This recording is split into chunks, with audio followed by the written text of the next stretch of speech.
Ito po ang para ipaalala ko sa ating mga kababayan. Ito po yung ating tinatawag na walang gutom program.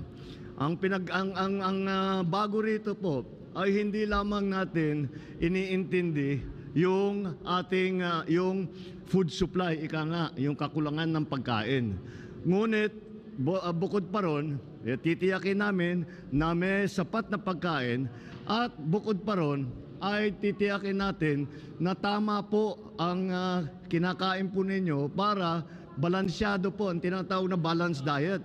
Meron tayong mga bigas, mais, para naman meron tayong sinusunog, meron tayong protein na tinatawag isda at karne, at siyempre gulay. Para naman maging healthy, para kompleto po ang diet ninyo. Hindi na po maaari na isang bandehadong kanin tapos isang pirasong sardinas. Hindi na po pwede yun. Kaya ito po ang ating programa. Ay patuloy po natin at ating ginagawa. Ito ay nasa walang gutom program. Dahil po, kung maalala ninyo, nung bago akong upo, tinanong sa akin, ano ang pangarap ko sa aking termino bilang presidente? Ay ang sagot ko, sana naman magawa natin na pag-alis ko bilang Pangulo ay wala nang gutom na Pilipino. Kaya po may mga programa tayong ganito.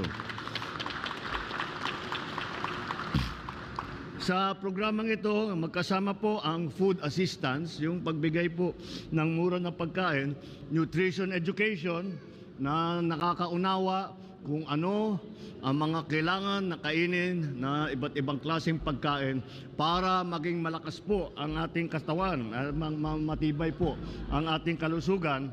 At ngunit dito sa Walang Gutom program, ang bawat pamilya ay may credit, nakakatanggap halos ng 3,000 piso. At ito'y food credit na nandyan po sa inyong EBT card. Ginagawa po natin pinakamadali para nandun lahat.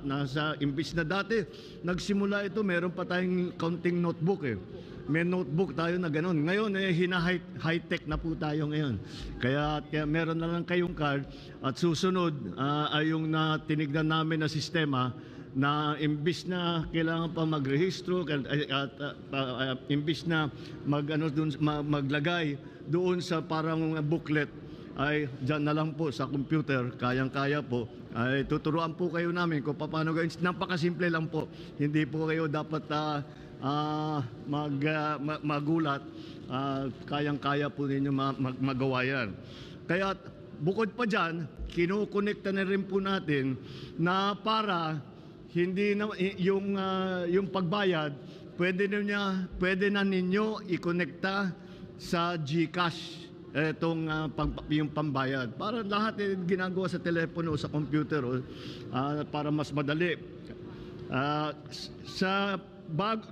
Bumaba na po dahil dito sa programang ito, bumaba na po ang hunger rate, ang mga gutom sa household beneficiary. Lahat po sa beneficiaryo natin, bumaba na po ang gutom.